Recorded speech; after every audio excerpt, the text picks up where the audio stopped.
Kaya pala ganito ang naging resulta ng kapalaran ko. Kasi alam ng Diyos na kaya ko. Sa edad kong to, napagod na akong magmadali. Kaya lahat ng ginagawa ko ngayon, ini-enjoy ko na lang. Siguro sa dami na rin ng aking pinagdaanan, napagtanto ko na ang buhay ay mas malawak at mas mahiwaga pa sa mga problemang dumarating sa buhay natin. Tumatanda na tayo, baka sa kakahabol natin sa masagana at maayos na buhay, ay hindi na natin na-enjoy ang buhay. Baka nabubuhay na lang tayo dahil nape-pressure tayo sa sasabihin ng ibang tao. Marami na rin akong mga naging maling desisyon sa buhay, pero lahat yun nagsilbing aral sa akin at natuto ako sa mga pagkakamali ko. May mga taong sobra nating mamahalin at bibigyan ng halaga, pero ibabalik lang sa atin ay kabiguan at matinding trauma.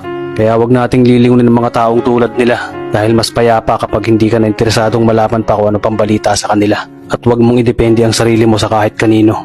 Tandaan mo, kahit sarili mong anino, iiwan ka din nito kapag madilim na ang paligid mo. Kailangan natin matutunan na huwag ikumpara ang sarili natin sa iba dahil hindi natin laban ang laban nila. Karera mo to, di nila karera. Dahil ang buhay ay hindi naman nasusukat sa kung sino ang mayaman, kundi kung sino ang payapa.